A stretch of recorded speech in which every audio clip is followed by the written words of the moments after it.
Hey, yo, Lester here, babe. You come at the king, you best not miss.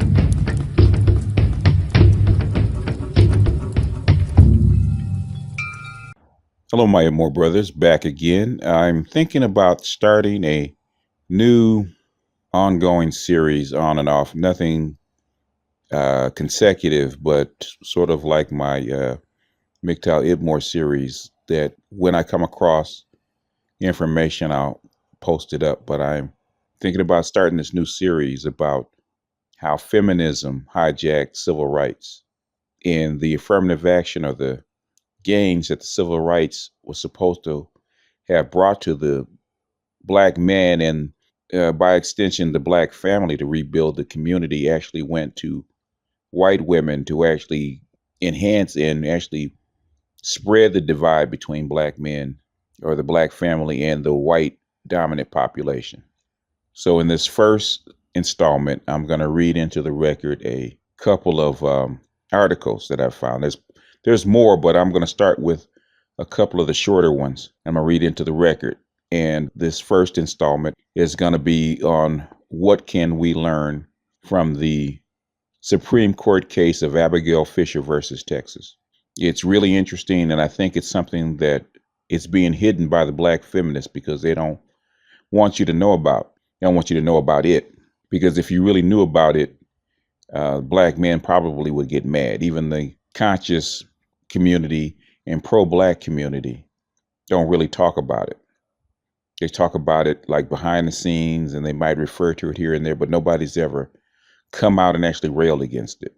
Claude Anderson has mentioned it about civil rights and affirmative action being for black folks and it being hijacked, but he never says who hijacked it or how. So in this ongoing series, we're going to get into the who and the how and even part of the why. It's going to be an extension of my Feminist America series. But we're going to get into this, and I hope you guys find it interesting. Hope you guys actually view it. I know a lot of stuff like this people don't actually view. These, the salacious stuff like out of wedlock births and something about black women is always more interesting because it gets a hell of a lot more views. I will get 6,000 views talking about a pregnant woman who's out of work, had her baby out of wedlock and in poverty. But fundamental stuff like feminism, affirmative action, civil rights and stuff like that, I'll be lucky to get over 2,000 views. And most likely, I'm lucky if I get over 1,000 views. But this is for the people that want to know. I know it's not everybody, but I hope you find it interesting and I hope you can learn something. And whether you agree or disagree, I hope it makes you think. With that, let's start it up. What we can learn from the Supreme Court case of Abigail Fisher versus the University of Texas. Sally Cohn, Time.com. Affirmative action helps white women more than others. Abigail Fisher speaks to the media after the U.S. Supreme Court heard arguments in her case in Washington, D.C. on October 10th. In the coming days, the U.S. Supreme Court is expected to rule in a potentially landmark case on the constitutionality of the affirmative action. The original lawsuit was filed on behalf of Abigail Fisher, a woman who claims that she was denied admission to the University of Texas because she is white. But study after study shows that affirmative action helps white women as much or even more than it helps men and women of color. Ironically, Fisher is exactly the kind of person affirmative action helps most in America today. Originally, women weren't even included in the legislation attempting to level the playing field in education and employment. The first affirmative action measure in America was executive order signed by President Kennedy in 1961, requiring that the federal contractors take affirmative action to ensure that applicants are employed and employees are treated during employment without regard to race, creed, color, or national origin. In 1967, President Johnson amended this, and a subsequent measure included sex, recognizing that women also face many discriminatory barriers and hurdles to equal opportunity. Meanwhile, the Civil Rights Act of 1964 only included sex in the list of prohibited forms of discrimination because conservative opponents of the legislation hoped that including it would sway moderate members of Congress to withdraw their support for the bill. Still, in a nation where white women and black people were once considered property, not allowed to own property themselves, and not allowed to vote, it was clear to all who were seeking fairness and opportunity that both groups faced monumental obstacles. White people of color, individually and as a group, have been helped by affirmative action in subsequent years. Data and studies suggest women, white women in particular, have benefited disproportionately. According to one study, in 1995, 6 million women, the majority of whom were white, had jobs they wouldn't have had otherwise held but for affirmative action. Another study shows that women made greater gains in employment at companies that do business with the federal government, which are therefore subject to federal affirmative action requirements, than in other companies, with female employment rising 15.2% at federal contractors, but only 2.2% elsewhere. And the women working for federal contractor companies also held higher positions or were better paid. Even in the private sector, the advancement of white women eclipsed those of people of color. After IBM established its own affirmative action program, the numbers of women in management positions grew more than tripled in less than 10 years. Data from subsequent years show that the number of executives of color at IBM grew. Data from subsequent years show that the number of executives of color at IBM also grew, but not nearly at the same rate. The success of white women made a case not for abandoning affirmative action, but for continuing it. As the numbers in the Senate and the Fortune 500 show, women still face barriers to equal participation in leadership roles. Of course, the case for continuing affirmative action for people of color is even greater. The median wealth of white households is 20 times that of black households. Researchers found that the same resume for the same job application will get twice as many callbacks for interviews if the name on the resume is Greg instead of Jamal. School districts spend more on predominantly white schools than predominantly black schools. The fact that black workers earn on average 35 less than white workers in the same job is erased by the election of an African American president. One who, by the way, openly praises the role of affirmative action in his life and accomplishments. As for Fisher, there is ample evidence that she wasn't qualified to get into the University of Texas. After all, her grades weren't that great, and the year she applied for the university admissions, there were actually more competitive than Harvard's. In court filings, the university has pointed out that even if Fisher received a point for race, she wouldn't have met the threshold for admissions. Yes, it is true that in the same year, the University of Texas made exceptions and admitted some students with lower grades and test scores than Fisher's. 5 of those students were black or Latino, 42 were white. Washington Post. Affirmative action is great for white women, so why do they hate it? On Thursday, the Supreme Court narrowly upheld affirmative action in higher education admissions, protecting a landmark victory of the civil rights movement against yet another assault. The face of Fisher versus Texas. Abigail Fisher is a young, educated white woman who sought to undo affirmative action in the erroneous belief that the system limited her chances because of her race. If the court had dismantled affirmative action across the nation, Fisher and many other white women like her would have been sorely disappointed. The fact that white women are disproportionately likely to benefit from affirmative action policies. You never know that from listening to Fisher or her demographic. Data from the 2014 Cooperative Congressional Election Study An annual large-scale academic survey that aims to track political attitudes show that 66% of white people between 17 and 34 describe themselves as somewhat opposed or strongly opposed to affirmative action policies in employment and admission. Although white women, 67% are against affirmative action. Among young people of color, the study polls Black, Hispanic, and Asian American women. Only 29% opposed to either strongly or somewhat. Affirmative action, when it was introduced by President John F. Kennedy in 1961, originally required entities that receive federal funding to take tangible steps to ensure that applicants are employed and that employees are treated during employment without regard to their race, creed, color, or national origin. In 1967, Lyndon Johnson added sex to that list.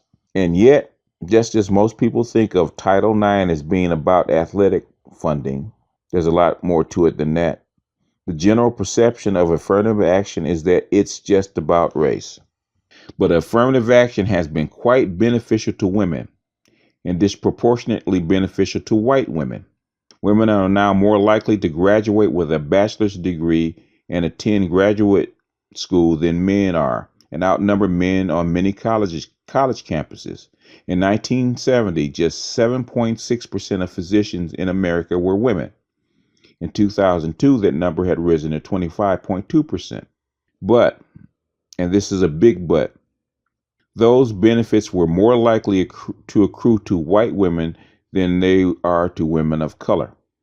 And that imbalance has very real effects on unemployment and earnings later in life. In other words, affirmative action works, and it works way better for white women than it does for all other women in America.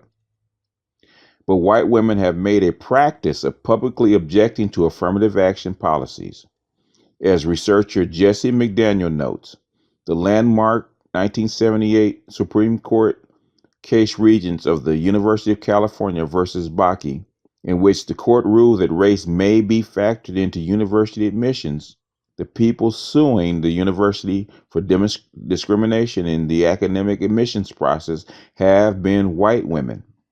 Abigail Fisher, Barbara Grutter versus Bollinger, Jennifer Gratz versus Bollinger, and Cheryl Hopwood versus Texas. Those landmark cases challenged the university affirmative action programs in Michigan and Texas, respectively. And those women are far from alone in believing that a system that's designed to help them and has helped lots of women like them has actually robbed them of something that's rightfully theirs and should be dismantled as a consequence. In fact, they're more likely than white men in their age group to object. It's most likely most of them don't understand how affirmative action helps them, said Jesse Rhodes, an assistant professor of political science in the University of Massachusetts at Amherst, who recently analyzed some of the CCES data for Al Jazeera. For most polling, understanding of policies is pretty limited. Citizens have had a hard time connecting their experience to policies unless they're regularly receiving pretty clear signaling from their government about the benefits of those policies. Younger citizens tend to be the least knowledgeable, Rhodes noted, simply by virtue of having less experience and less time to collect information. Guided only by the popular perception of affirmative action that it only or mostly benefits people of color, it's possible that young white women see no benefit from the diversity it brings to the classroom and workplace and view it as an obstacle to their own chances of gaining access to those spaces. But even if young white women are aware of how affirmative action could likely benefit them and how likely it is they, in fact, have already benefited from it, it's possible these millennials view efforts to remedy the effects of racism as unnecessary, just as they view efforts to remedy the effects of sexism. Rhodes and his co-author at Al Jazeera, Sean McElwee, write that the data suggests young white Americans, rather than seeing racism as a persistent problem in need of a remedy, are inclined to believe that America is a colorblind society and little remains to be done to remedy past racial injustices. Similarly, the success of affirmative action for white women might have contributed to their sense that they and the people like them no longer need formalized programs to ensure that they're fairly considered for admission and employment. Sure, affirmative action helps sex discrimination, but that's not really a thing anymore, right? All this depends, however, on young white women knowing that affirmative action benefits them, and disproportionately so. Rhodes noted that the question used to collect the data is one that primes race over sex. Affirmative action programs that give preferential treatment to racial minorities in employment and admissions in order to correct for past discrimination. Do you support or oppose affirmative action? Had the question mentioned sex instead of race, responses from young white women might have been different. Faced with data, we have, however, left to assume that their answers are informed at best by a mistaken belief that racism is over and policies against it are a relic of a bygone era and at worst racial prejudice. These findings contradict the conventional wisdom that young people are considerably more racially progressive than their parents and grandparents. Rhodes and McElwee note, and Rhodes suggested that the lack of movement in white attitudes about affirmative action is likely connected to the increasing necessity of a college degree in contemporary workplace and growing competitiveness of the workforce. That makes the chances of having a stable middle class more precarious than it used to be. I do think that shapes how they understand the admission process, Rhodes said. But so too does persistent racism, it seems, as well as a lack of understanding about affirmative action policies actually do. As well as a lack of understanding about what affirmative action policies actually do. White women benefit enormously from affirmative action. By opposing it, they're advocating for making life harder, not for only racial and ethnic minorities, but also for themselves.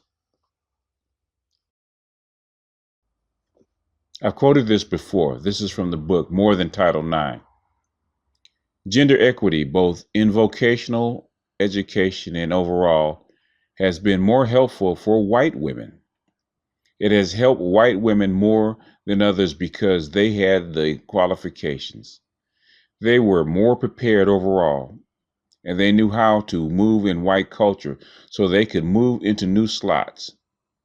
That statement for me crystallized what I think about the feminist movement and affirmative action. It's the elephant in the room, something that everybody knows.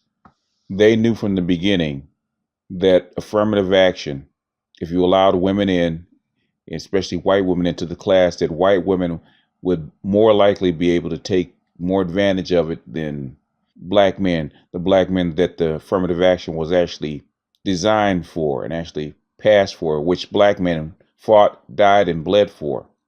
It was just handed over to the women, and white women especially.